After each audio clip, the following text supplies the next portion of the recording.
Hey, come here. You like pro wrestling? We got a little something for you.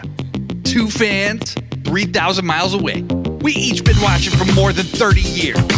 Celebrate the art form, the action, the homoeroticism. We ain't rating matches. We ain't analyzing stories. We ain't experts. We just sit down, shut up, and mark out!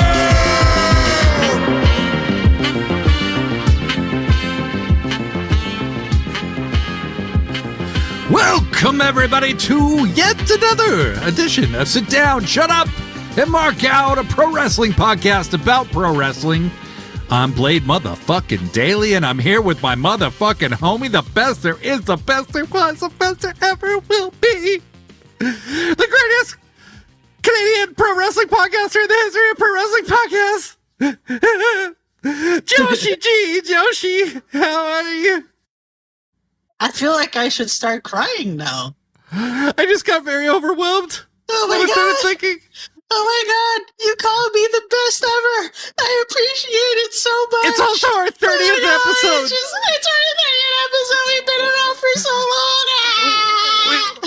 We did 30 episodes! Oh my god! Pretty soon you're gonna get to 37 and it's gonna be my age! Wow! That's true. That's true. Yeah, it is true. I'm old, dude. No, I'm not old. I'm older. So We're not old. We're young. We're not old. We're just kids. Yeah, exactly. I'm not going to be like old for like at least another 2 years. So, Well, I don't think so, Blade. I don't think you're going to be old for a long time. They just can't see how stunning I look right now. They can't see my youthful exuberance just beaming through the Zoom right now. They can't see it. Blade's in a tuxedo right now, folks. Exactly. Diamond encrusted tuxedo. Yeah. I have a fucking top hat. He does. He's dressed like Bobby Lashley.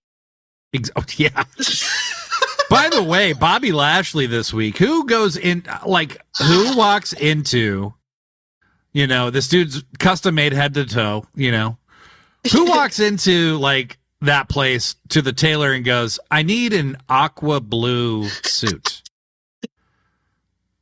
Bobby Lashley does. And he pulls it off. He does. Can I say something, Blade? You're gonna. I know you're gonna. Let me tell you something. Yeah. So the thing with Bobby Lashley, I think at the end of the year, we should, I don't know, just like come up with different categories of, such as most stylish wrestler of the year, most good-looking wrestler, most whatever. We'll come up with these things not related. I don't know, our own ridiculous categories. And I'm telling you, Bobby Lashley is going to win best dressed, like most stylish wrestler. This guy pulls it all off. I don't know how the heck he gets all these colors to work. I wish I could do it. Every time I stare at that guy on the screen, I tell myself, why am I not that cool? You know what's so interesting is like, remember when he was with Lio Rush and he's in WWE and they were doing that thing where he just always showed off his ass? Oh gosh, I forgot about that. Do you remember that? What the hell? No. And oh my god, I want to look at that. And every promo ended with him showing off his ass. And it was like, what the? You think that guy is now the guy we see in the Hurt Syndicate. And it's like, how the fuck did they get that so wrong? I don't know. That's so strange. Just make him feel like a legit threat. That's all you need to do. And Leo did a great job. And by the way, Leo did call himself the man of the hour the other day in a promo. And he did. I think we're going to get into it, but I think Lio Rush and Bobby Lashley might be due for a reunion. And quite honestly, I approve. Well, did Leo spank his butt? I don't think Leo ever spanked his butt. I think, I think like they just like remarked that his ass was like perfection. What? And you know this was right from Vince. Like Vince had a thing for Bobby Lashley, right? Oh, he totally had a crush on him. Oh yeah. No. You know that some of the stuff they talked about in that Janelle Grant lawsuit, one of those was named Bobby. You know that. The dildo. Yeah. Yeah. That's okay. We're talking dildos Bobby on the show Lashley, now. Yeah. Bobby Lashley dildo. Yeah. Just for you Vince. know, it was like, or like, what's Bobby's like moniker? It's like the Almighty. The Almighty dildo. There was a dildo named the Almighty. You know that. Of course. Yeah. Yeah. Vince shoved it up his butt, his own butt. I mean, very likely. So anyway, dildo talk is over. Should we talk about Dynamite? No, actually, hold on. Let's give the audience a preview of what we're doing today, because it's different than every other time we've ever come to you with an episode of this fantastic podcast. We are discussing dildos. That's also true. But, and look, if Vince did put it in his butt, no shade, okay? No shame. No, of course not. Like, I just hope Vince. It hurt it. Really hope it hurt his ass and he got hemorrhoids. Yes. Well, he really comes across like a guy who would have hemorrhoids, you know? So, you know, it's not in the act itself. It's just that Vince is such a horrible person. We just want it to hurt really bad.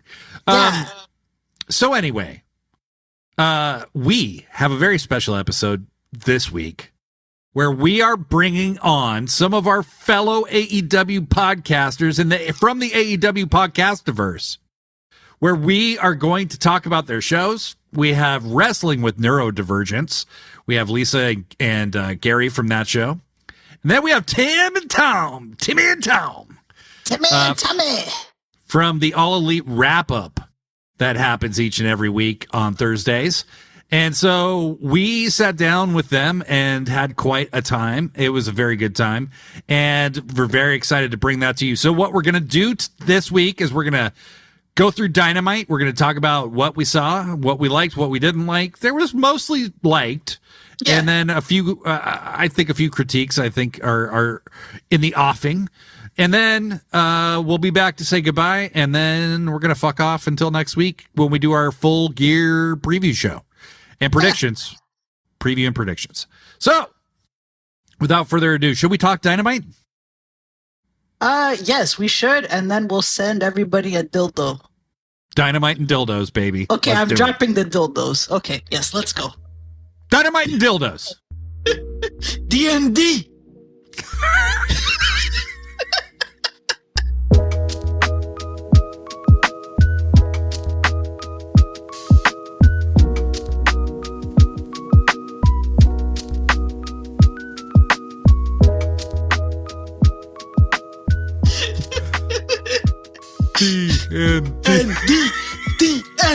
D&D. Do the Britt Baker thing. Yeah. All right. Well, we are back and we are cracking ourselves up with our own talk of dildos. Let's do Dynamite first. How about that? We've already done so much dildo talk. Yeah, let's do that. Okay. So this week, I thought a very solid Dynamite. I saw some people say it was like an all-timer. I'm not sure if I would go that far, but I thought it was a very good Dynamite, like a solid 8.5. I would say 8.5. Yeah, 8.5, maybe an 8 even, but like that's a really good Dynamite. So I'd say 8 or 8.5 as well. I'm with you, friendo. Yeah, yeah. It was the action was great. Every something I have to say for AEW these days is matches just aren't being just made. They all have a reason for existing, for the most part, and. You're always going to have a time filler match or something that transitions into something else to buy some time or whatever. That's always going to exist in wrestling. I guarantee you it happens in WWE each and every week. I don't need to watch the shows to know that. But AEW is doing such a great job with making every segment count. And just props to them for that, Yeah. We kicked it off with a very solid match, a very physical match with Christian and Hangman Page as teammates, which was just everybody commented on how bizarre it was to see them as teammates. And I agree. It was bizarre. Versus Juice Robinson and Jay White, the Bang Bang Gang. Very physical match. Jay White's chops are just chef's kiss. Perfection. Yes. Very solid back and forth match. At one point, Nick Wayne was leaning a little too far back against the barricade, and Hook appeared out of the shadows and choked his ass over the barricade. Mother Wayne just kind of let her son be choked and beaten by Hook. But it was okay because Mother Wayne and Kip Sabian were still at ringside to provide the interference necessary. The contract case got a bit of a workout in this one. It's pretty dented up at this point, but Kip bangs it on the head of Juice, and they steal a pin. And it was a very solid match. I mean, I don't think there's much more to say. I agree with you. Solid match. Yeah.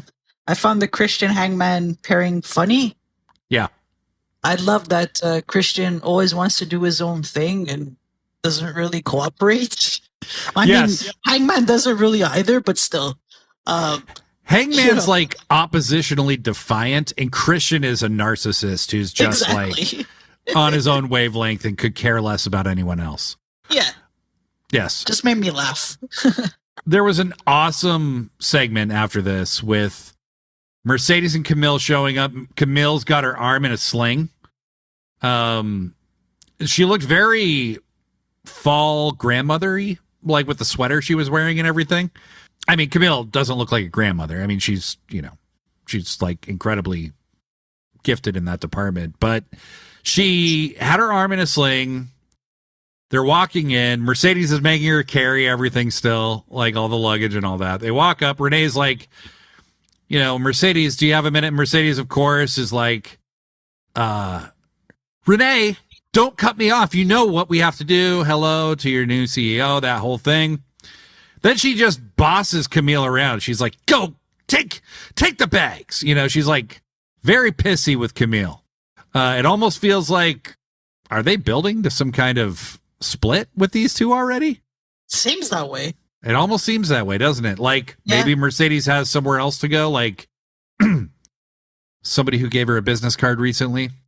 They haven't talked about that one. They keep talking about Max Caster and Leo Rush, but they don't talk about Mercedes. Yeah. And I think that's because they're trying to make you forget about it.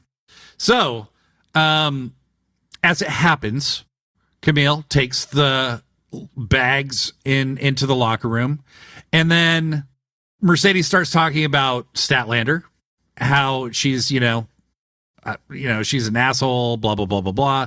And then they do this awesome shot where they kind of pan slightly to the right, and you see Statlander standing right behind her. And Statlander bum rushes her from behind, beats her up a little bit before Camille comes back out with one arm and tries to fight Statlander for Mercedes. Mercedes runs and hides. And after Stat overwhelms Camille again, the CEO decides it's time to shoot her shot, basically. She starts punching Stat. I thought the brawl between these two looked really good. Mercedes looked great. Like, for somebody her size, she is so small. Like, so petite, and she just knows how to make her shit look great. She always does. And so she's punching Statlander. Camille gets in, behind Mercedes to try and shield her, and Statlander spears them both through a fucking wall. It was so awesome. Yeah. The AEW props department deserves some props for that. I thought that was a great segment. I think they're doing more right now to sell the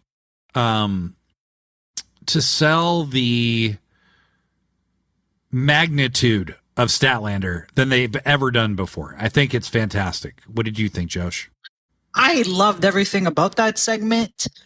Chris Statlander looked like a warrior. She reminded me of China in some ways. And I'm a big fan of China, so I don't usually say that lightly. But in this case, she really did seem like the biggest threat in the women's division. I love the way they presented her. It's not like Camille is small or anything. No. Mind you, she's injured right now, but Stylander just looks like she can kick anybody's ass. And this is the way I've always wanted her to be presented in AEW. She's just good at everything that she does. She's fast, she's agile, she's strong. One of the best wrestlers in the world, period. I'm really happy that she's a babyface again, truly. I think she fits that role perfectly. And as for Mercedes, this has been one of her best rivalries in AEW so far. I loved her rivalry with Willow a lot, but it was a given that Mercedes was going to win the TBS title. They did everything else perfectly, though, and that's fine. Like, I didn't have an issue with Mercedes winning. But in this case with Stats, I can't say that I'm certain that Mercedes is going to retain. I think she probably will, but I'm not 100% sure because of the way that Stylander has been presented in this rivalry. So I love this rivalry. I feel like these are the kind of rivalries where Mercedes shines the most. Right. She needs really good stories because she is a good storyteller herself, right? So, unfortunately, with Baker, it didn't go as well as we thought it would have. But with Chris, they've just been doing a really wonderful job, and I want to see more of that. Yeah, and I think also, something that you have to really keep in mind too is like she does well with people who contrast against her.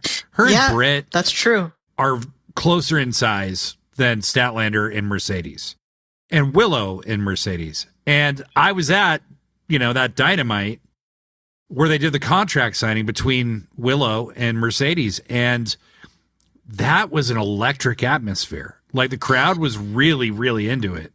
And when Mercedes got powerbombed through the fucking table, I mean, oh yeah, it was nuts, and that was before Mercedes was like a tried and true heel. You know what I mean? So I think this is going to be a great match, and I agree with you. I think there's like 3 or 4 different possible outcomes, and we will discuss those outcomes next week. But great segment. It's like one of the highlights of the show. That's how good of a segment it was. Well, this is why with Mercedes, you have to put her in these kind of segments. It's just like when I look back at her time in WWE, there's a reason why her rivalry with Charlotte Flair stood out so much to me. Charlotte's a bigger girl.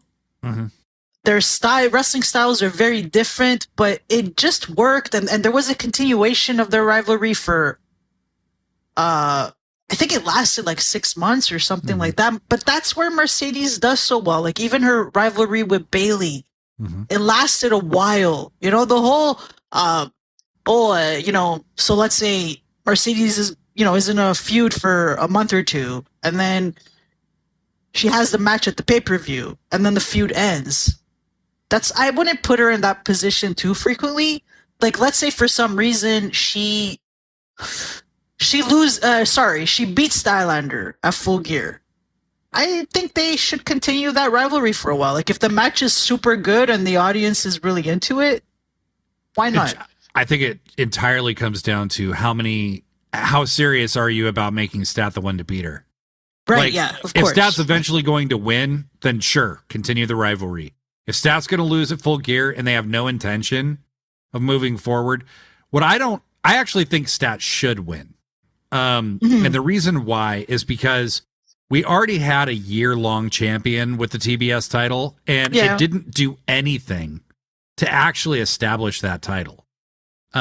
Mercedes having held it is like the most legit person in the title lineage so far, because it's been, it was Jade, then it was Stat, then it was Julia, then it was Willow, and then it was Mercedes, right? There's been 5 champions. Mercedes has held it for a good long time now. I think Statlander could beat her, and it would be very believable, and they could continue that rivalry. The other way I could see it going is perhaps Camille helps her win and gets back in her good graces, is another kind of way it could go. Or you could get some kind of Hurt Syndicate interaction there. All right, moving on. Osprey and Fletcher So Will Ospreay and Kyle Fletcher had a face-to-face. It was very good. They told a story that we've heard before, but it was told with a lot of emotion. I really liked that Ospreay is telling it from the perspective of like, you know where I live. You've picked up my son with me. It makes my missus nervous and it makes me nervous. I'm afraid. I liked that he said that. Yeah. Because it made Kyle Fletcher more dangerous. And Fletcher kind of smirked when Will said it. And fucking massive hat tip to the way they've used Kyle Fletcher since this turn. It's been absolutely awesome in every way. And I think Kyle's just zooming up the card right now. It is incredible. He's upper mid card already. Mid card already. And I think there's a very good chance by shenanigans that he will beat Will Ospreay. What'd you think? I liked it. As you said, the fact that it's so personal and that Ospreay is scared makes Fletcher more of a threat. I really like Fletcher's new look. Yeah. He doesn't look like a pretty boy anymore. He looks really tough. As a heel, this is the best look for him. Mm-hmm. And you know, like right now, you can't even mistake him for Ospreay. No, I don't know that if anyone ever did, but they did look a little bit more similar. Yeah. A month ago, let's say. Now you could tell them apart right away. He looks like he's his own person. So I just like that Kyle Fletcher is his own man right now. It's good for him because he's very talented. Oh yeah. Yeah. No, he looks like a legit killer now. Like he's really climbing up the perception ranks, I would say.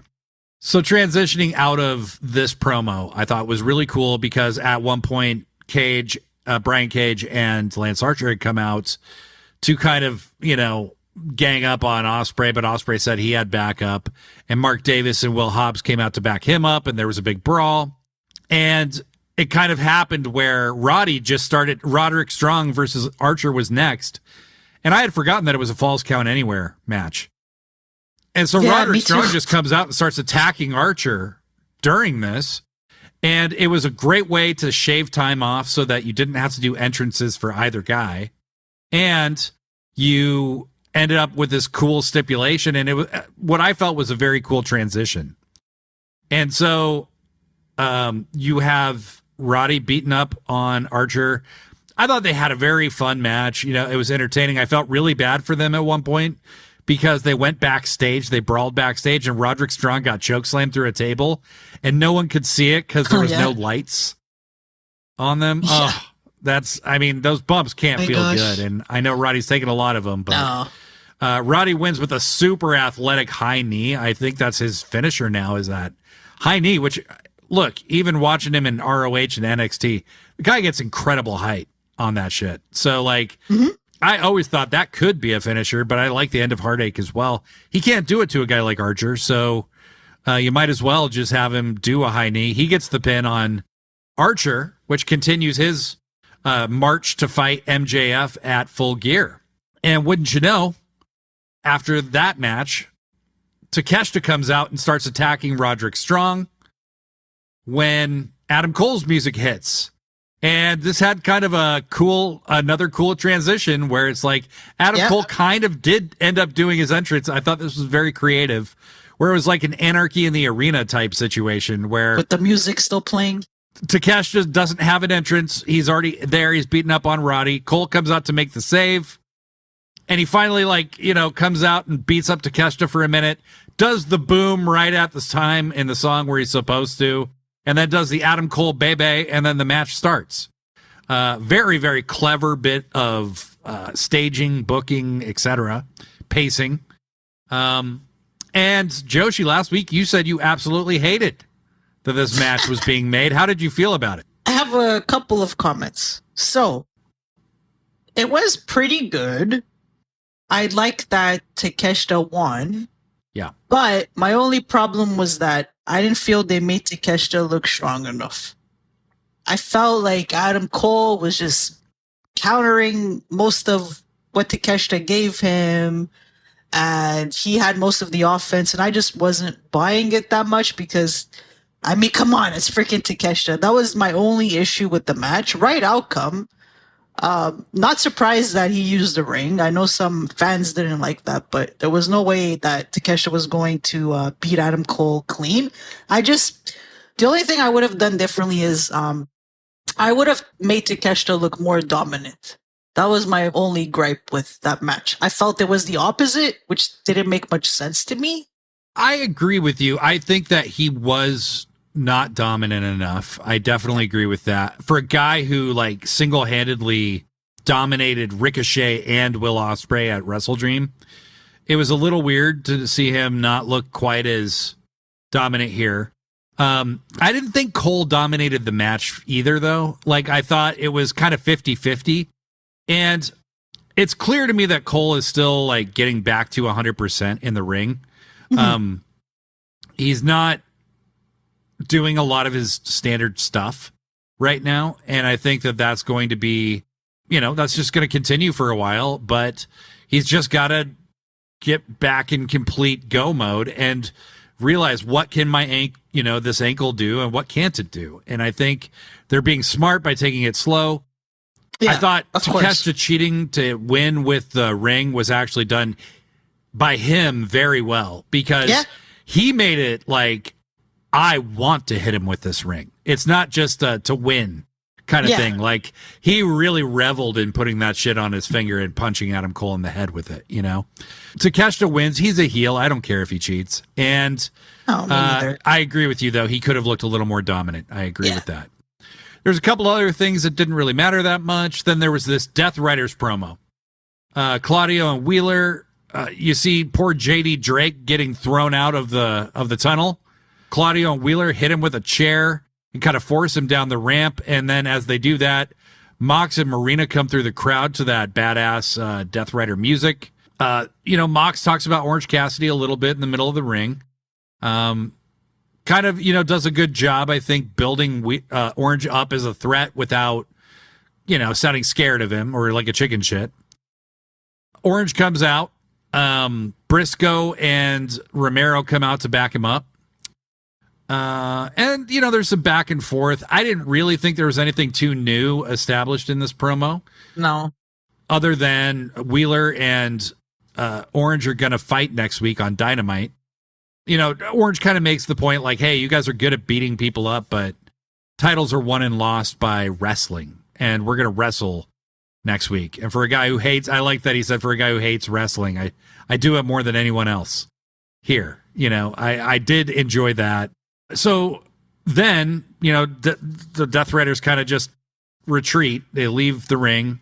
And as they're leaving and talking some shit, the camera's kind of lingering on this exit that they're supposed to go through. They're just kind of standing there. That they're waiting for everybody to get in position for something. And there's this weirdo in a Sting mask, a pink Sting mask, who jumps off the balcony, area and lands on him. And it's Darby Allin. And Darby is just like ready to fucking go. Let's fucking go. Darby looking like fearless badass, which I love to see with Darby. I love the fact that he's been elevated so much to where he is. And they start a brawl, and they cut away from the brawl for a minute, but then they come back to it because as the Death Riders are trying to jump in this truck and take off, without Yuta, by the way, Darby jumps into the back of the truck, starts, "Come on, John, come on!" Claudio gets out of the truck. They start fighting. Claudio catches Darby and does a giant spin into the door of this storage space. It looked absolutely brutal. Joshi, what'd you think? My favorite part of this whole thing was Darby. Yeah. In terms of this whole Death Rider thing, I'm not feeling it that much. I'm not saying it's bad, but I don't think it's great yet. I just think that the pacing's a little bit slow. And considering that Jon Moxley was supposed to pretty much take over, broadcasting or whatever it was, He didn't even do that. So why advertise that for the show if that's not going to be the case? I just think, I don't know. I keep hoping something big is going to happen down the line, and I'm keeping my fingers crossed that will be the case. But right now, I don't think they're really doing enough to give me the impression that this is supposed to be their biggest story and this is supposed to be the scariest faction. So they're basically beating up jobbers, which is fine. I get that they have to go after the lower card first. It's not like they've been doing this for super long. But I don't know, like last week, we saw Brandon Cutler shredding papers, and clearly this has something to do with the Death Riders. But now that Nick Jackson is out with an injury, I don't know how long he's going to be out for. I just hope that it's not going to take too long for us to find out what the connection there is. So I don't know. Hopefully something big is happening at Full Gear. But right now, it's not my favorite story in AEW, to be perfectly honest. I think I like it more than you, but I think that they have run into the last several weeks, and because they're doing it on Dynamite and Collision, it's more noticeable, I think, is the other thing. Like, Orange, they've all followed the same format, which is like Orange comes out and talks to Moxley. Moxley is kind of ranting and raving about Orange. And Orange just comes out and interrupts, and maybe there's a brawl, maybe there's not. But that's it. That's all that happens. And it's only, we were talking before we went live, before we went on the air. It's only been 2 weeks where they've done that, but it's been on 4 shows. And they've kind of all followed the same format. And so I think if you're going to have a super destructive group, they need to do big, scary things. And it hasn't felt like they're upping the ante the last few weeks. It's just felt like it's running in place, and it's a pacing problem.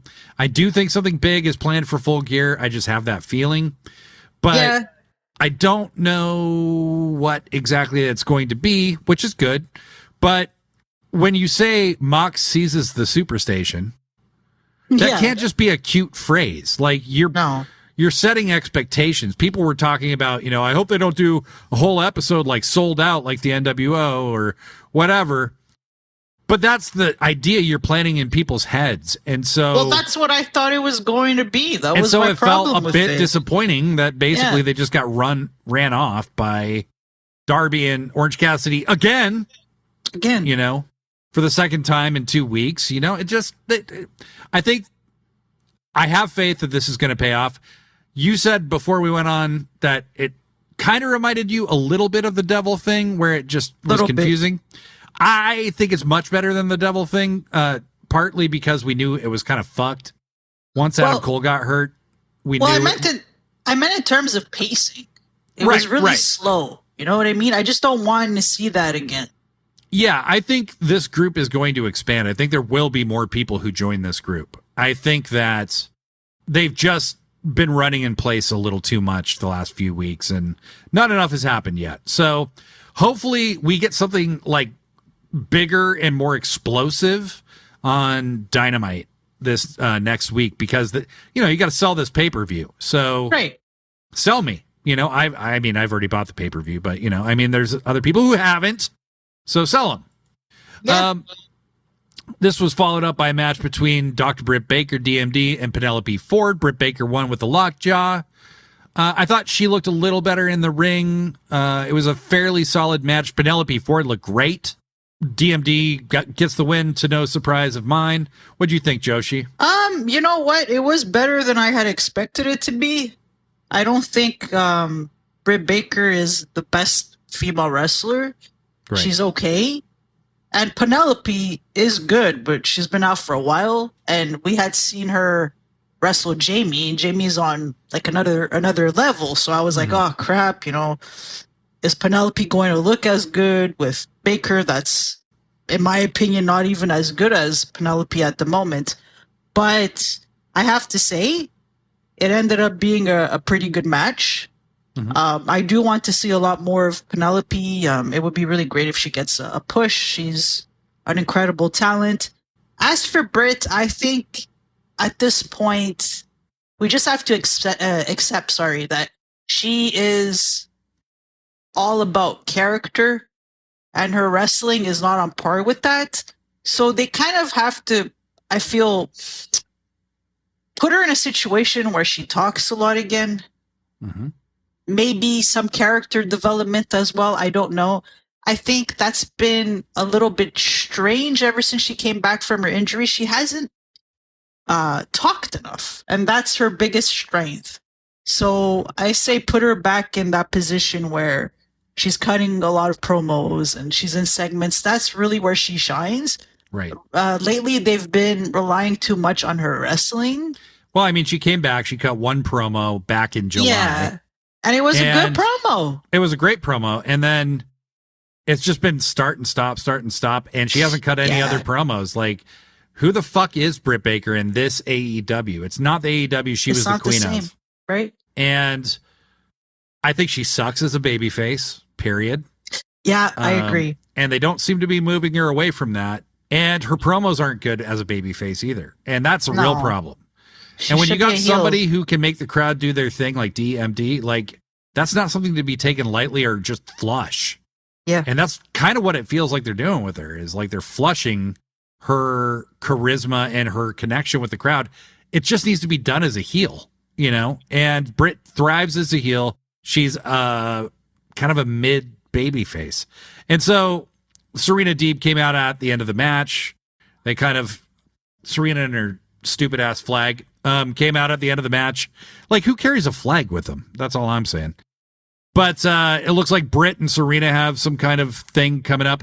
I think Penelope Ford would be a really good addition to the Vendetta. That's with what Deonna I was thinking Purrazzo too. And Taya.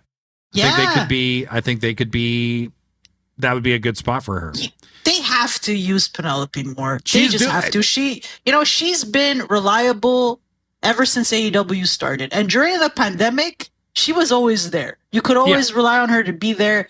You got to start giving her roses, man. There's, it's like, and in terms of her, I mean, she was skills, out for 2 years. But I know.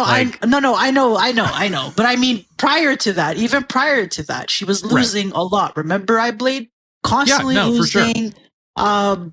It's just, she's one of those wrestlers that I feel adds something special to AEW, and I just want to see her do something big.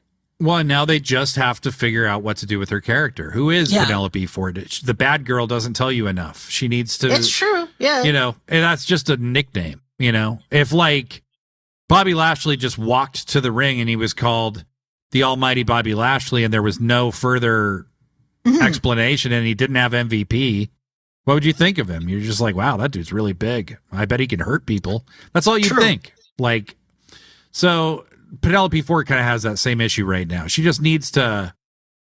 I would say that they clearly believe in Penelope because she's been on TV 3 weeks in a row. As they should. As they should. And you have people like Thunder Rosa who aren't on TV. You have people like, other really, people higher up than Penelope who aren't on the show. So I would say they believe in Penelope. I think that they're doing a fairly good job with her so far. Then we go back. We were, talking earlier in the week. We were a little concerned about what our dear beloved Mina Shirakawa is going to be doing on this show. Did they stop promoting her showing up because she's not going to be there? Did they just expect us to forget? And both of us probably overreacted a little bit because we were we didn't have the faith, but Mina was in fact coming, and she starts doing this interview backstage. I believe it was with Renee, wasn't it? Yes. Yeah, it was. Renee, by the way, wearing the most glamorous looking Canadian tuxedo I've ever seen. The all denim top and bottom on Dynamite this week. Renee, she can pull off anything. Mina Shirakawa is interrupted by the greatest person who could have interrupted her in the world.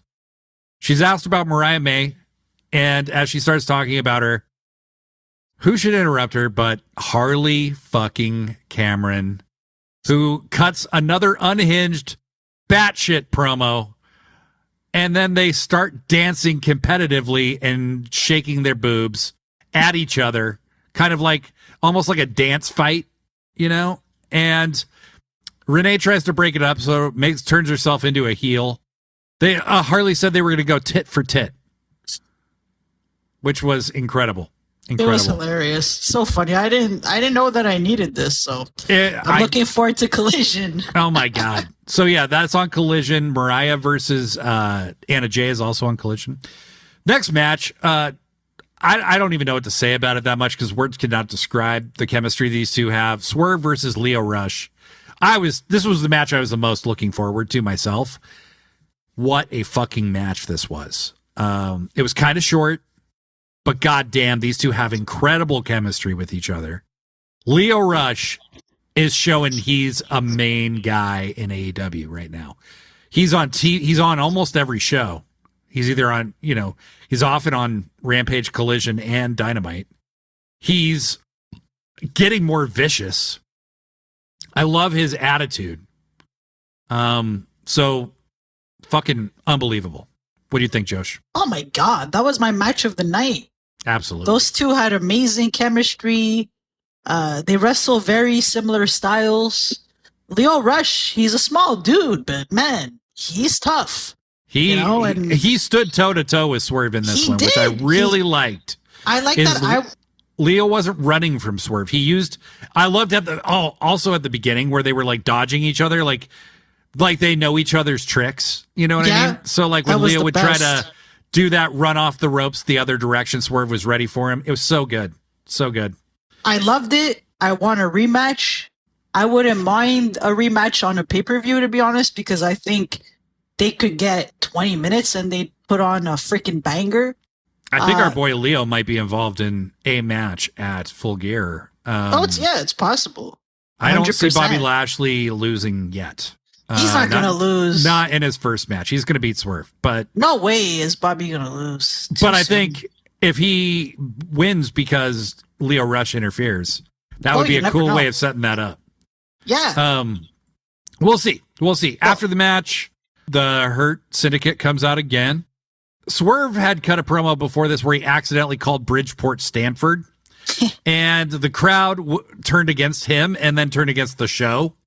They kept chanting, "We are Bridgeport," and nobody gives a fuck about your tiny little town. I'm just going to tell you that right now. When they're in Tacoma and they call it Seattle, I don't give a shit. Okay? I do not care.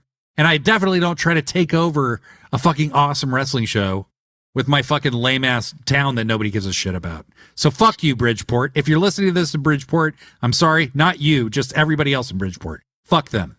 So MVP got thrown off his game a little bit. He appeared to get a little bit lost in the promo he was cutting for a sec. But Bobby's taking the fucking neon, taking the aqua blue suit off. He's getting ready to do some damage. Shelty Ben is not out there with them. Oh. And that either he or Leo is going to do something. Shelty Ben shows up out behind Swerve, as you might expect. A beatdown is laid. Prince Nana gets his ass kicked, choked out with the cane. And then, is it Lashley or Benjamin that throws him into the corner? And Prince Nana takes a big boy bump, like clumsy as hell, like a regular person would. Hits the steps on the way down, and they stand over Swerve yet again. Very, very good segment. Very good match. Fuck. Let's do it. I love Hurt Syndicate. Best thing going on in AEW right now.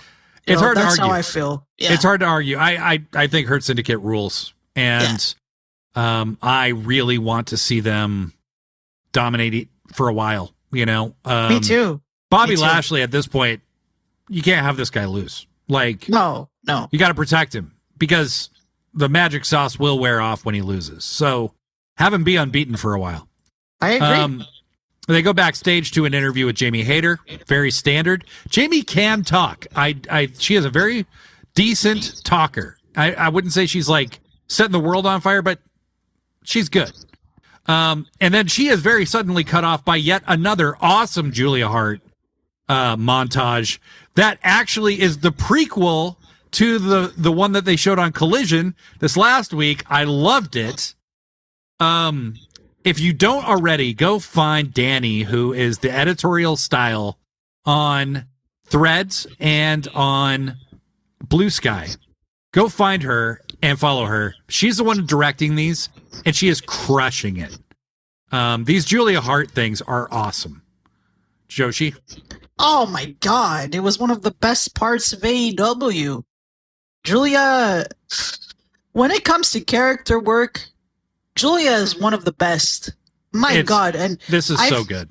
Yeah, and I've told you this privately before, but the thing about Julia, I was never worried about her becoming a star. Mm-hmm. So the thing is, at such a young age, like her wrestling was okay, but you know, you can get better in the ring in your 20s. She's still very young. Character work, that's really, really hard. And that usually takes a really long time to nail down. And she managed to figure it out fast. So I just have to give it to Julia. Her character work is outstanding. I can't wait to see her come back. I'm guessing she's going to challenge Jamie Hayter. I mean, why else would she cut her off like that? Right.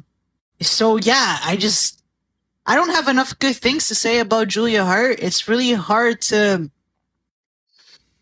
be that good on the mic, and especially in these like vignettes where you're pretty much showing your two different gimmicks.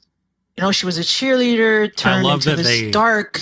I also love that with this particular character, like these vignettes are better than, people are going to hate me for saying this, it's better than anything the House of Black has ever done.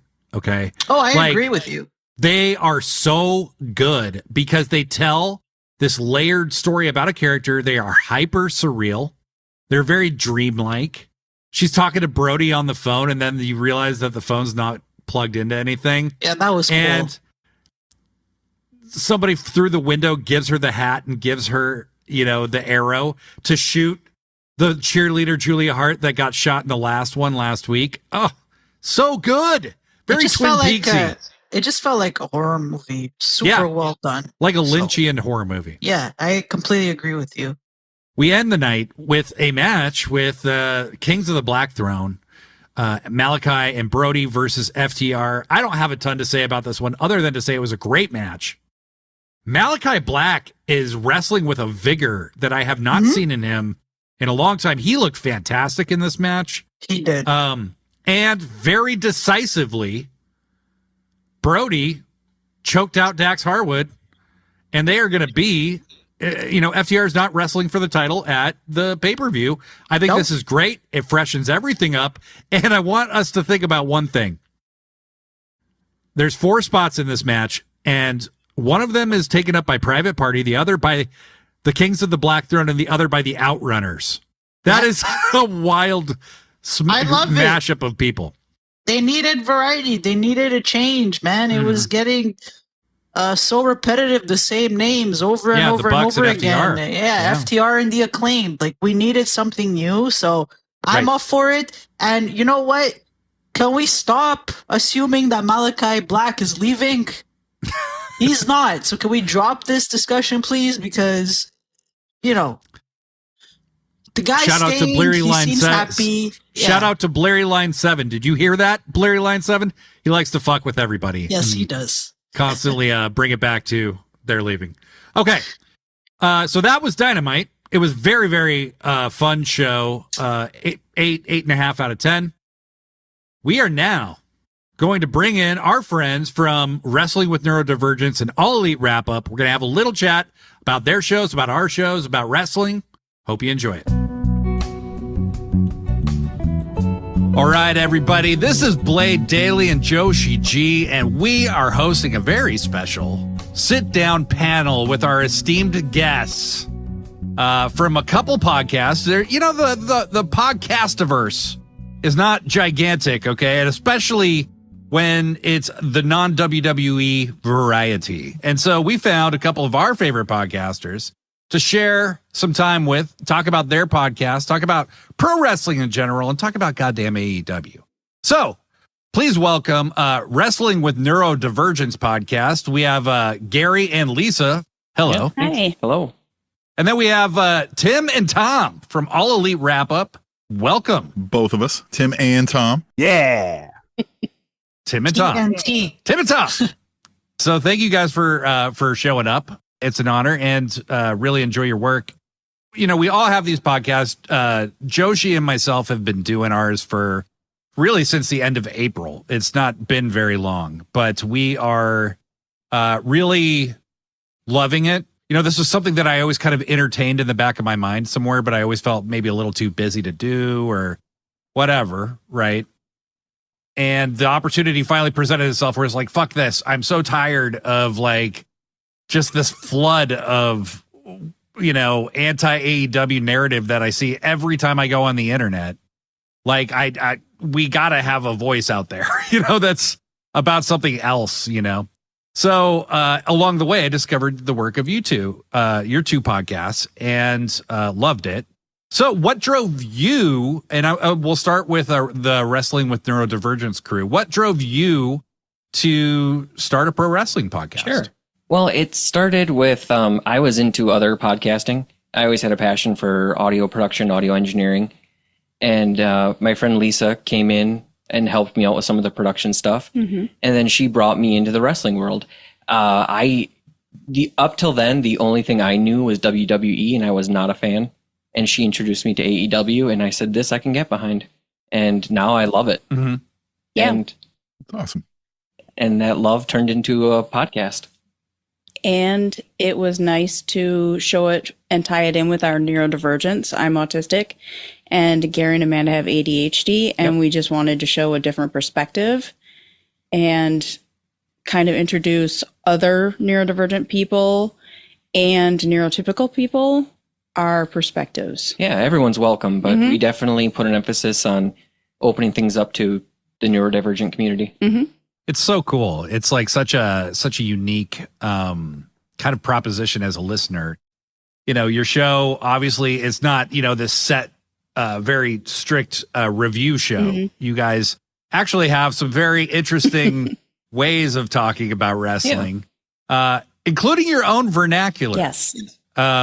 Including your own vernacular. So would one of you care to explain the thirstometer to me? So that started out as a joke. Yeah. Because when we're watching, I, being me, will comment about, you know, about like how good looking I will think a male or female wrestler is. And Gary will jokingly say I'm thirsty. Oh, And since I drink a lot of Diet Coke.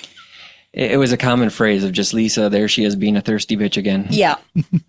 And so we decided as a joke, like, let's put this in. Yeah. And it's 1 to 10 Diet Cokes, 10 being the best. And if I don't find them good at all, or I just do not like them, they get Diet Pepsi. Yeah.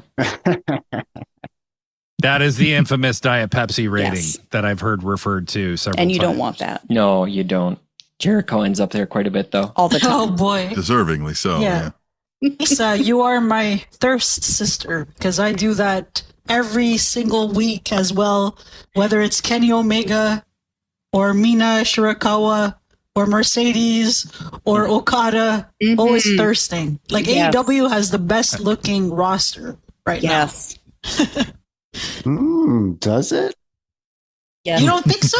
No, don't I'm think just so, Tom? considering. I'm just considering it. I never he hadn't thought of of this question. Yeah. Yeah, now he's perplexed. Yeah. Well, now you have to think about it. Right. All night. He's not getting any sleep. But while you think it over, Tom, I want to introduce the guys from All Elite Wrap-Up. That's Tim and Tom. You guys have been in the podcast game for a long time now, in the wrestling podcast game for a long time now. I believe. Did you say 13 years? It's a little over 11 years now. It was 2013, I think, is when we started. Yeah. Yeah. What difference does it make after 10? Now, Like both of us were in radio and other podcasting before that time when we, found each other, unfortunately, and have embarked on this journey of friendship ever since. You know?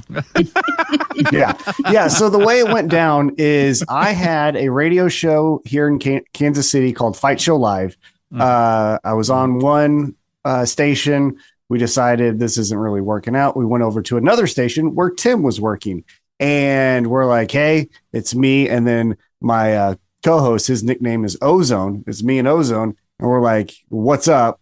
You know, we want to bring the show to you. And we didn't have a producer, so they threw Tim at us. Tim does not like fighting. Doing this show. Yeah, doesn't like fighting, doesn't like any of that stuff.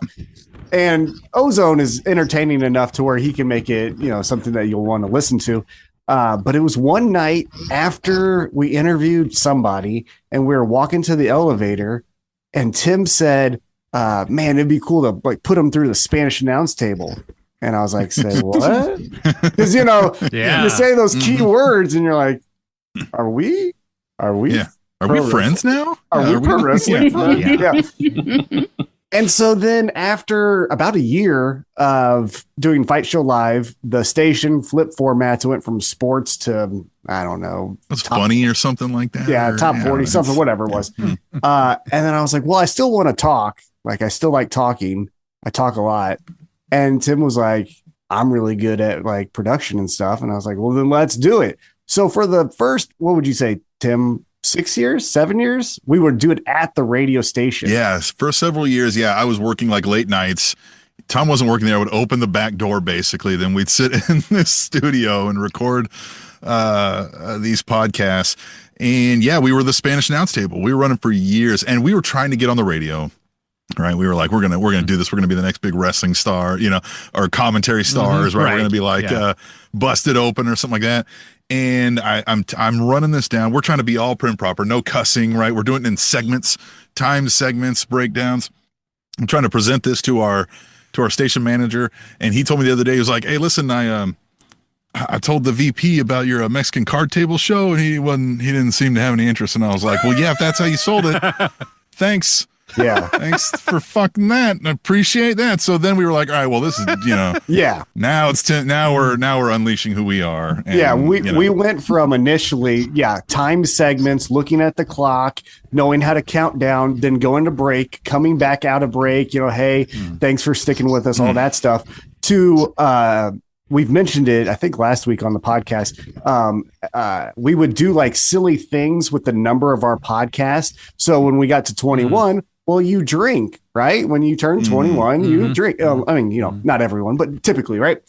And well, we were like, well, how are we going to do this? And Tim, you ended up recording it at your house and just, you know, doing your thing. And I was like, well, I don't know how to really record at my home. So I'm just going to go to the radio station and just get drunk there. That's where you and then just your section. Yeah. So here I am working, doing an actual radio shift. He's in some other dimly lit studio that nobody knows about, watching a terrible pay-per-view, getting drunk so I can record his set and then mix them together. I wanted if anybody wants to go back, good. So yeah, I mean, we embarked on that a long time ago. It's been about pro wrestling, you know, we've taken some breaks over the years for our various life, you know, problems and or whatever. Sure. We did stop for a while when Tom was burnt out on pro wrestling, and we did just a show about like Kansas City. Right? We were like, we're going to go interview local business owners and folks like that. We did that for several months. And the problem is it's two guys. You got to book somebody every week. We're like, let's go back to wrestling after a while. You know what I mean? We're going to talk about that. And then, you know, WWE sucks after a while. So we said, you know, we don't like it anymore. We're just going to talk about all elite wrestling. And so we, changed the name. Well, honestly, I can tell you the 2 points of when we stopped, like what for me personally, hey, look at there, why I wanted to stop and then why I wanted to get back into it. The last straw for me during the first kind of Spanish announce table before we took a break was someone sent in something and was like, I don't think your critique of Seth Rollins' gear was fair. I think it actually looked really cool. And I was like, are you fucking serious? I'm talking about, no, I can't be talking about that. Like that is too, you're not going to. Yeah, you got angry at somebody asking like, what did you think of Seth Rollins' new Fire flame theme pants? And you were like, I don't give a shit. You were like, why are you asking me this? Yeah. So we stopped. And then that's when we I was stopped. like, we were like, Tom's not ready for this anymore. Yeah, I was like, I can't, right. And then when AEW came up, we kind of started a little bit before, but then what really like triggered me to like, I'm all in on this was the Cody Jericho segment when they're leading up to their pay-per-view. And Cody was like, if you recall, he's like, this isn't the other show. This isn't a barrier for me to stop. And he went up and then they had the whole thing. And that's when Orange Cassidy was in the closet because I think Santana and MJF were fighting or something like that. And then I was like, oh, this is my jam. Like this is it. So yeah. Yeah, absolutely. Absolutely. No, and was that the one where Jericho was like, I had a ticket? Yeah, that was good stuff. Good stuff. Now that's fascinating. You guys actually described one of those treasured moments as a wrestling fan when you discover that you're both hidden, closeted wrestling fans with another person that you've known for a while, and you realize that you're both fans, and then all of a sudden you can unmask. You're way better friends. Yeah. Well, but it was a long vetting process. Look, me and Tim weren't just like, let's hold hands and do a podcast. It was like, who's your favorite wrestler? That's how we do it now. Yeah, obviously. Yeah. All right. But it was like, who's your favorite wrestler? Because, if they just say Ric Flair, Hulk Hogan, okay, sure. Yeah, my favorite football player is Tom Brady. You know what I mean? It's like when Biggie told us Goldberg was his favorite wrestler. But it really is. We were like, dude. But it really was. Yeah. But at the moment, we were like, bro, did you watch wrestling? Yeah. Yeah. So we did like a vetting out process. And when we finally got to oh, no, we watch, that's when then we took off. Because I don't know about you all, but like, when I wear my Eddie Kingston shirt or something like that, people are like, what is that? And then I say pro wrestling. And people always do I used to watch that as a kid, but that Roman Reigns, Sami Zayn segment was pretty cool. But I watched it when I was a kid. I'm like, brother, you can say that you watch it now. It's totally fine. Yeah. I know.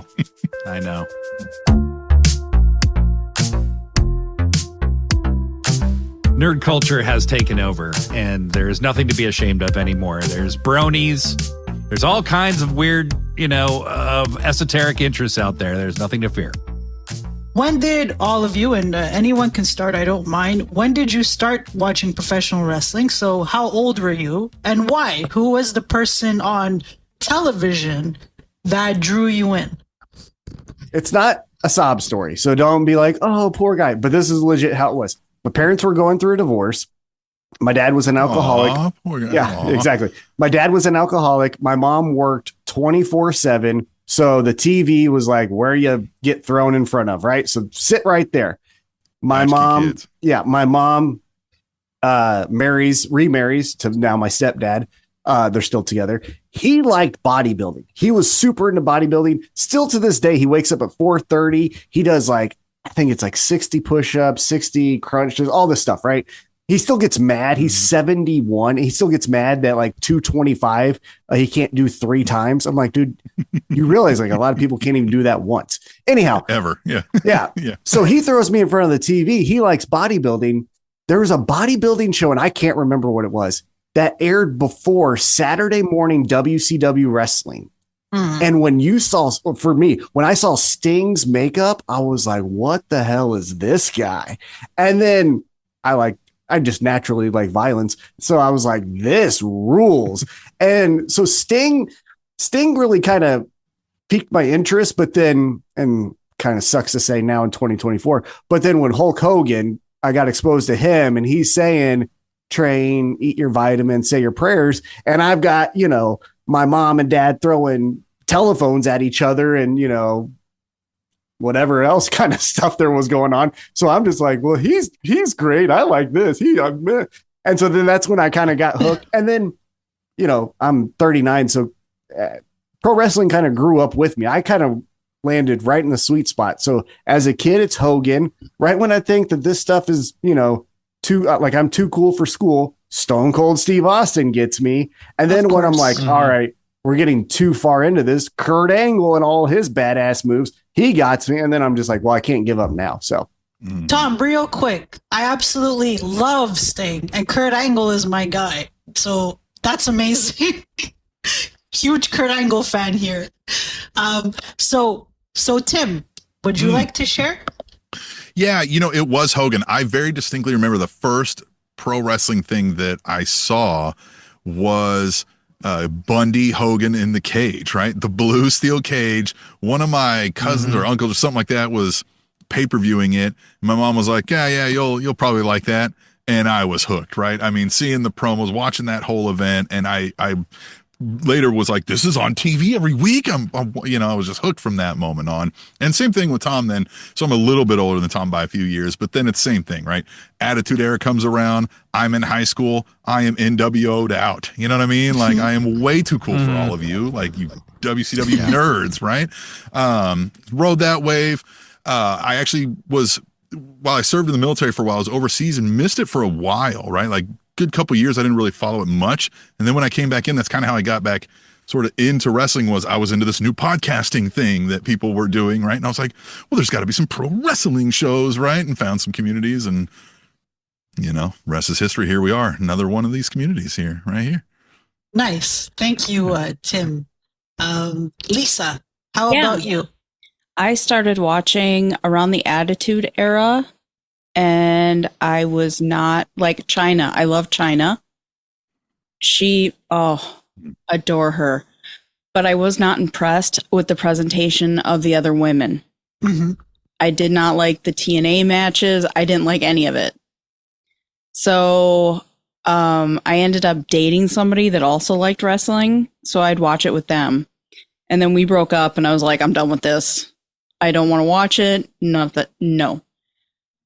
And then I fell out of it for a while, ended up dating somebody else. And he's like, you like wrestling? And I was like, yeah. So that was something we did. We watched wrestling together. And then he'd show me old WWE. And that was great until we got to the Attitude Era again. And I was like, we can skip this. I don't like this era. And then WWE started getting a little too polished for me. I was able to figure out who was going to win, why they were going to win. And then I discovered AEW. When I heard about AEW, I was really excited because there was something else, another option. And it excited me. And we don't have cable, but I was able to catch some of it. And then I don't know what happened, but I was not able to access it for a while. And then around pandemic time, I got back into it. And then I was hooked. We were doing a different podcast. Yep. And I was like, we can't record Wednesday nights. I've got something going on. And Amanda's like, well, I'll watch it with you. I mean, I used to watch WWE growing up, but I'm not, and Gary was like a little too cool for school. He's like, well, much like you, I always knew about it. I never watched it because I didn't have anyone that kind of initiated me in. But what I did catch was in the Attitude Era, and I did not care for it. Right. Wow. But you were like, yeah. And then I gave it a chance. And I can remember the first thing that got me was Lisa's like, this is Orange Cassidy. Like Paul Rudd's character in the movie Wet Hot American Summer. That's pretty much him. Mm-hmm. And I'm like, really? And he's winning. Because I'm like, that doesn't seem like what I thought wrestling was. And then I was hooked. And and then before you know it, like Gary and Amanda were all trying to like get everybody else scheduled to do this other podcast. And we're like, we're busy Wednesday nights, though. We can't record. Nice. And the rest is history. Nice. That's amazing. And I just think it's so interesting that two wrestling fans dislike the Attitude Era that much, because usually the Attitude Era is considered the best era. Well, I love Stone Cold and everything like that. It was just the presentation of the women, and then Lawler going, awesome. Oh, puppies. And I was just like, are you kidding me, dude? Really? Like, I didn't like it. I was of that demographic that they were marketing to during that time. Right. And I guess I was just raised right. Yeah. I was like, look, like sex appeal is one thing, but this is going like to such a degree, and like, winning the women's title in a mud bath match or whatever. I was just like, the cat being the women's champion. It's like, I did not have that level of self-awareness back then. Mm-mm. Yeah. Nope. Oh, That's No. fair. That's fair. Fair And enough. see, Fair enough. I am pansexual, so it's cool, but I was just like, these women Yeah. can't even wrestle. What is going on? Like, you're right. No, it was wild. So like for you guys, it was a turnoff at the time. I, got into wrestling. I'm 44, so I got into wrestling when I was around 9.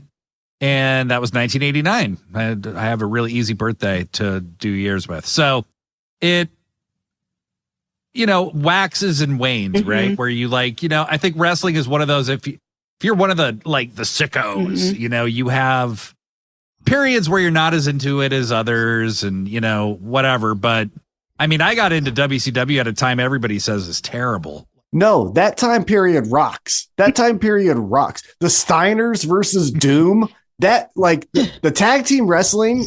Yeah, watch it tomorrow or tonight. It still holds up. Yeah. No, it's great. No, it's awesome, actually. If you go back and you watch that old WCW stuff, pre-Hogan, pre-Nitro era, Flying Brian, the Z-Man, Barry Windham matches, stunning Steve Austin. It still holds up. Those are great matches. You can enjoy them the way you enjoy AEW. I mean, you don't have to do as much mental gymnastics to put yourself back in that time, Joshi, why don't you, what did you get into wrestling? What brought you in? Yeah, sure. So I believe it was 1993 or 1994. My dad was a big wrestling fan, so he'd watch it all the time, and my grandfather watched it as well. So I watched both WWF and WCW. The wrestler that got me into professional wrestling was my fellow Canadian Bret the Hitman Hart. Absolutely adored him. And in WCW, I just really loved Sting, and I loved the NWO. Seeing Hulk Hogan turn heel is still one of the most amazing things that has ever happened in professional wrestling. Best heel turn ever. I don't like Hulk Hogan as a person, but it's hard to take that away from him, though. That was a really special time. But yes, absolutely, Bret was the main reason. Tom loves Brett. I'm out of here. Yay, Tom! No, I don't. That was, Damn it! Go away then. One of our most this viral podcast. pieces of our early days is Tom doing a Bret Hart impression about being, angry / sad about something in his life, which what's new. And, it was a comedic at best, we'll say, and went pretty far. Frustrated isn't the goddamn word for it. Yeah. Yeah, no. That's good. Bret Hart. Hey, careful, Tom. Well, here's the thing. I know it's an AEW thing, but here's the thing I'll say, because I have a friend who we like almost everything as far as topics are the same, but everything's opposite. So I'm just making this up. Yankees, Red Sox. And then in wrestling, Shawn Michaels, Bret Hart. And then you go into other things. We're polar opposite, but we all like the same, but we both like all the same things. My thing with Bret Hart that I argue with him is as soon as he became the man, everyone immediately wanted Shawn Michaels. So we kind of went through a period after Hogan where Lex Luger, but come on, we wanted Bret Hart, right? So then when we finally got Bret Hart, and yay, everyone was like, this boy toy, what's that? And then everything led to WrestleMania 12 where it was like, you know who the man is, and it was Shawn Michaels. Bret Hart was really good at wrestling. His matches hold up. I'll rewatch any of his matches. And I'll leave it at that. Oh, wow. We're being diplomatic. Hey. Okay. All right. Fair enough. It's rare from Tom. I don't know, Tom. I might have to fight you. Hey, that's okay. I got a that's cage. okay. Look, There's right a here. lot of travel. I'm bringing all my weapons, There's a lot buddy. of well, and Joshi's from Montreal, so there's a lot of travel involved in that whole thing. Montreal. I want to visit. Actually, Blade, we should imagine why she likes Bret Hart so much. Oh, okay, yeah, sure. That's the only reason. Not like he was one of the greatest we are a wrestlers Bret Hart ever. stan We club. battled. We are a Bret Hart stan club. We battled while we were the Spanish announce table there. We found out there was a Canadian Spanish announce table. Some of our listeners found them and were like, hey, you What's guys, this? these people are already doing it. And they were like, well, actually, we used to do it years ago on a radio program up here. And we were like, we don't give a shit. And like, it was like this little back and forth. And so we, if you go back and listen to some of our early things too, we had this, razzing of Canada was a theme of our show early on. So, yes. Canada made a powerful we may enemy. have referred to it as America's hat on the regular basis. Oh gosh! All right, guys. I mean, Brian, Nice. and now Canada. I don't belong here. Bye. Well- no, I'm kidding. We love our Canadian let's- brethren. You know, You better. I It's mean, razzing. Yeah, it's also let's consider that what America is currently, and do we? I really know. have a Are lot you of room to taking brag? refugees? I'm looking for jobs. All I'll the take razzing you I in. did, I take it back. I apologize. I'll take you in, Tim. I'll sponsor you, but Right, you can't ever gosh. say anything bad about Canada again. No, I'll vote for Bret Hart for Prime Minister. Let's go. Yeah, we're not. I think it's probably wise that we don't talk about Kenny Omega. All right, so wrestling with neurodivergence. Second vernacular piece that I think we should discuss is the CTE alert. Yes. Which I think is a very important part of the wrestling experience. Why don't you explain the CTE alert on your show? Okay, so CTE is the chronic traumatic encephalopathy. You get too many head injuries, your brain turns to mush. It's common in sports. And we were like, I noticed with chair shots, especially early in wrestling, way back when, even with a gimmicked chair or anything, anytime a wrestler uses their head to headbutt or take a chair shot to the head, it makes me cringe. I know Amanda gets really worried. Oh, yeah. Look what it did to Kane. Yeah. Oh yeah. Right? Yeah. Valid. You know? Well, Chris Benoit is a really good example. Yeah. True. Yeah. Yeah. And anytime there's chair shots, Amanda's just like, bad choices, bad choices. I want them to wear a helmet. And so we were like, well, let's do that. Let's count how many times something like that happens, and let's And bring some awareness to it. right. Yeah. Them a grade. Mm-hmm. Yeah. Mm-hmm. That's awesome. You'll be shocked. Nice. I will say that. So, yeah, because I've done mixed martial arts for about 15 years, and some of the worst, like, what the hell moments were not anything big. So that would be the one, like, I took a clothesline one time from a local wrestler here in Kansas City. His name's Jeremy Wyatt. Mhm. And it looked like your standard, like they videotaped it, you know what I mean? Looked like your standard one.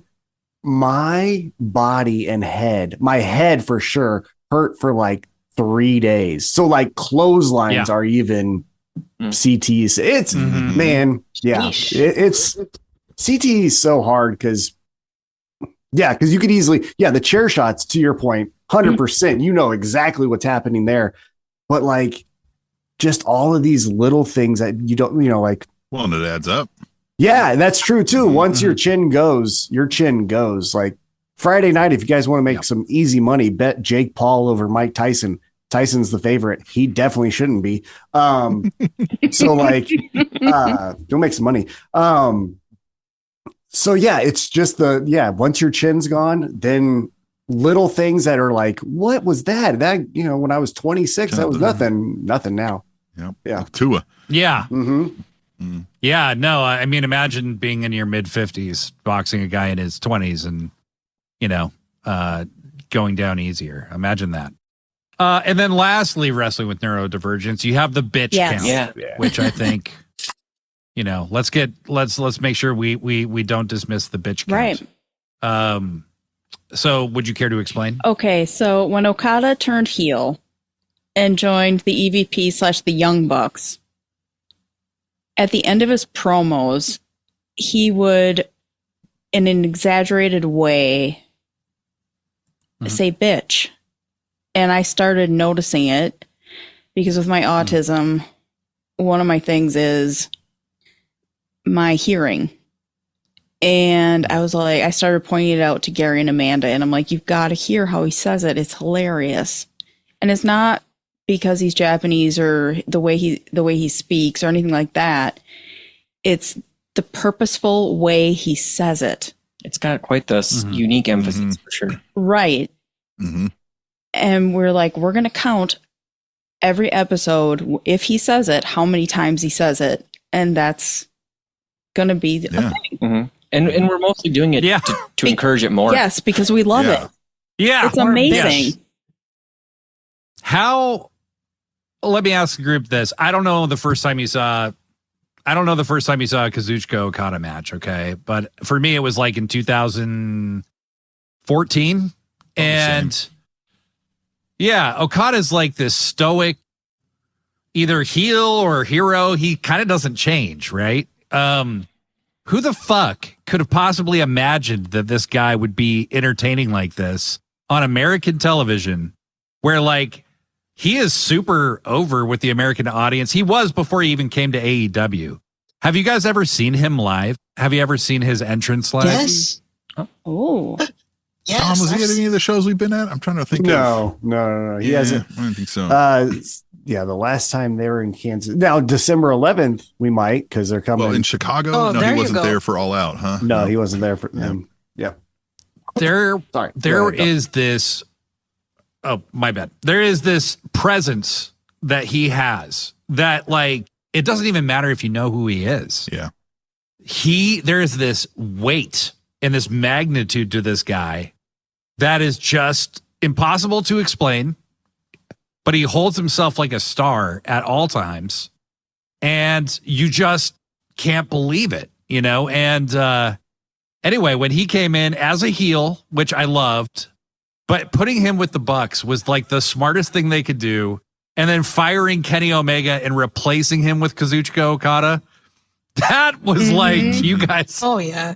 If you wanted everybody in the world to boo the Bucks, I love the Bucks. I was booing the Bucks. Fuck you guys. You know, like, I can't believe you would do that. But really, really incredible stuff. Well, Lisa, Yeah. I think Okada's a handsome man. Oh, Would I this love be him. a good time to Oh. use the thirstometer? Oh, Yeah. Go 10 for it. out of 10 Diet Cokes. Oh. I'm high-fiving Oh, you, wow. okay? Because I I am completely agree with high-fiving you back. Yeah. Yeah. I mean, look, I'm a cis het white guy, and I mean, he's got an a lot of attractive Diet man. Cokes coming for He's me an as well. attractive man. He's an attractive Oh, man. yeah. He's a he tall does- drink of water. Like he, you know what I mean? is. Yeah. He is. Sure. And don't Don't get let him me call me started. bitch. Yeah, exactly. Yeah. Tim, And I'm completely wrong. I apologize. The February pay-per-view when we saw Danielson versus Osprey, he was in a match. Was Okada this the St. in- Louis one? Yeah, we went to? yeah, he was in that. Because remember, it was the first time he did the middle finger. Dynasty? Yeah, Dynasty. Dynasty. Yeah, when he was, you know how he usually always does the arms out. I thought he was going to do that, and I was just like, "Fuck this guy," because he's a heel, right? And I was like, "Whoa!" But then he also did the middle finger. So there's like a little screenshot that I have where we're both doing the middle finger at Yeah, the that's camera. right. I Yeah. remember this now. Nice. Yes. Nice. Yeah. That was a great show, Dynasty. That was a good one. Yeah, Yeah. that was fun. Sorry, AEW's been on like some kind of incredible roll with the pay-per-views, particularly this Oh, year. yeah. Like where it's like, I'm a bona fide fanboy. I was at Double or Nothing 2019. As soon as they announced that they were gonna there's gonna be this new wrestling group and the Elite are like the center of it, I was like, Kenny was my guy. He still is. And I love the Bucks. I thought Hangman Page was extremely entertaining on being the Elite. You know, I loved it. And so my friend and I traveled to Vegas to go see that. Then we were in Chicago for All Out 2019 and saw Jericho win the title, beat Hangman in the main event. Great match, great show. So I've been on the bandwagon a long time now. And I question my own judgment sometimes, like how fair am I really being with my critiques, you know? But this year has just been special. Since Revolution with Sting's retirement, all the way through this last, through Wrestle Dream, which I was at, unbelievable. Yeah. I mean, it's Wrestle Dream was the one I was criticizing very heavily. The build was kind of non-existent for most of it. But then you see the show and you totally get why, because it's all about that one story of Danielson losing and being murdered basically at the end of the show. And being in the arena, I mean, Wheeler Yuta and Claudio Castagnoli walked right by me. And I was booing so loud and flipping off the ring so much, I didn't even notice for a minute. And I looked at Yuta and I said, fuck yourself, Wheeler. And I mean, they got nuclear heat in that building. So I think AEW is just creatively the most maybe like balanced it's been. Even if there are things that slip through the cracks, it's wrestling. That happens, you know. Can't think of a company where it didn't, you know. Well, I just wanted to add, I also started watching AEW in 2019, and they were just taking so freaking long to come to Montreal, and I started to lose my patience. And I had actually it was the G1 Climax Supercard show back in 2019, which was going to be New Japan and ROH. But of course, Kenny Omega left the the promotion at the time. So I said, damn it. I was so annoyed because we got tickets in advance and Kenny Omega is my favorite wrestler ever. Total bummer. So last year I was like, you know what? Kenny Omega is my favorite. I haven't seen this guy live. I'm starting to lose my patience. I got to see him 3 times last year. So we actually flew to Winnipeg for the show. We had Dynamite there because I was like, I need to see Kenny. So we flew there, saw Kenny there. Then I got to see him at Forbidden Door last year in Toronto. He had wrestled Will Ospreay. Yeah, little known Will Ospreay, yes. And then I saw him in Montreal finally. It was Collision, and I believe he had wrestled Andrade. I can't remember now. So last year, I got a lot of Kenny Omega. So that made me really happy. Yeah. I think it's going to be a really big deal when he comes back. I think the world is definitely ready for the return of Kenny Omega. And it'll be interesting to see how the Elite play off the Death Riders and, the All Elite Wrap-Up guys were talking about, kind of this week it felt like it was stalling a little bit, I definitely get the impression that there's more to this storyline that's coming, but they're kind of treading water and they don't necessarily know how to with this particular story because they're trying to tread water to Full Gear. And so something's going to happen at Full Gear. I am very convinced of that, but it'll be interesting to see how they get there. Yeah.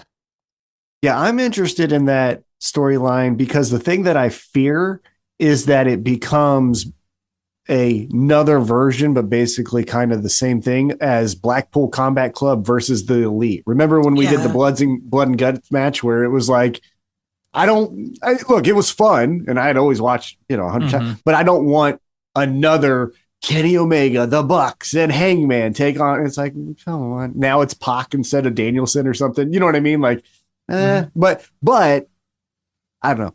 My gut says that the Bucks are in on it. I think they're shredding stuff because they don't want to know that they got Moxley to do all this stuff. That's what I think. I think the Bucks made a deal with the devil once they lost that blood and guts match in July. I think they made a deal with the devil with Moxley, and I think that they are trying to cover it up right now. Yeah. And the paper shredding thing had me fascinated. It was like, ooh, where's this going? You know who wasn't in there was Okada. It was just the Bucks. He was there. He was. But he was like just in the watching corner. Them. Yeah. Oh, he wasn't basically just being dismissive. He was okay. I didn't see him. That's what. Yeah. Because you noticed that the Bucks took off, but Jack Perry and Okada, they stayed at the arena, right? Yeah. So they were probably not involved in this this whole agreement that they made with Mox or Shane McMahon or whoever. We'll see. No, not Shane McMahon. Okay. No. I'm not dealing with Shane McMahon. No. Sorry, guys. No McMahon. Just saying it's a possibility. But no. The McMahons can get deported as far as I'm concerned, but that's, whatever. Oh, I agree. 100%. Not to Canada, though, right? Somewhere else. Not to Canada. Please. No way. Unless he rips Joshi, his quad. Unless he rips his quad when he debuts. Yeah. You can guarantee a rip quad. Okay. I'm in. And then never seen again. How funny was that he returns at WrestleMania to wrestle the Miz, Yeah. I think. He tried to jump over the Miz. Immediately blew his quad. Miz. He jumped over a 5'8" Miz. Like, what are you doing? Right.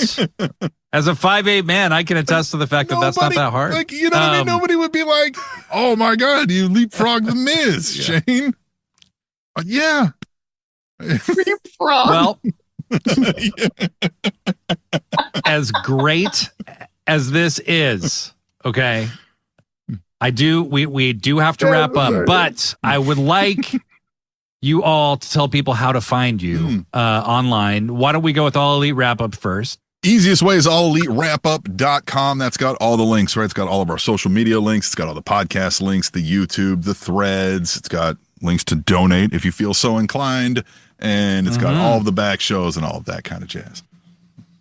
I do remember that one of your favorite sponsors is No One. Yeah. Nobody. So, your sponsor of the week. Nobody was very generous last week. Love Nobody. And yeah. Nobody's a good friend of mine as well. Favorite fan is Nobody. Yes. And then Wrestling with Neurodivergence, how should people find you? Well, I suppose the best way for us is also our website. Our parent group is Podcast Ahoy, so it's podcastahoy.com/WWND. All the links are there. All the links are there. If you don't feel like going to our website, though, just Google us. You might find it. Yeah, you guys, your handle is WWND, isn't it? Yeah. So there's no Canadian version of on your Threads. show. No. I don't think so. Right. I did some digging before we locked it in. Those Canadians. Yeah. You know, they. All right, Pesky. I got it. Jeez. Being picked on just because I'm not American. Man, Please, Joshi's getting seriously, her help ass us. kicked on her own show. I'm starting my own show. Only Canadians allowed. Please help. I want to immigrate. I'm ready for new OCA, citizenship. I'm only ready. Canadians allowed. OCAW, only Canadians allowed wrestling. Come on. I'm ready to learn hockey. I'm ready. Let's do this. I'm ready to be. I told you I'll sponsor you, Tim. Okay. No problem.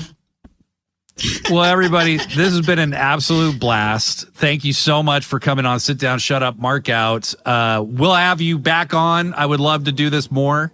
But thank you so much. It's been a blast. Thanks for having us. Thank Thanks. you. Thank you. Thanks, everyone.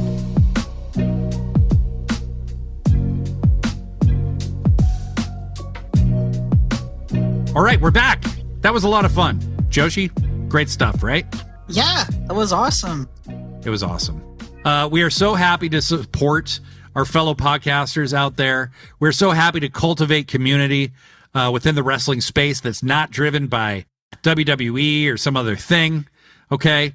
We love AEW. We love New Japan. We love Ring of Honor. We love Stardom. We love, so many other things. I have a question for our audience, and I want you to comment on whatever post you see of ours, whether it's on Threads. We're now on Bluesky. Follow us over there. Follow me over on Bluesky. Joshi has not made the leap and may not make the leap, but we'll see. We'll see. But let us know. Is there something we're not covering that you'd like us to? I'd love to hear what you think about it. But for now, leave us a good review, a 5-star review in the iTunes store, on Spotify, wherever you listen to podcasts. It helps us a lot. Leave us a comment if you're listening to this on YouTube. We do respond to comments. And until next time, I'm Blade Daly. I'm Joshi G. Pro wrestling forever.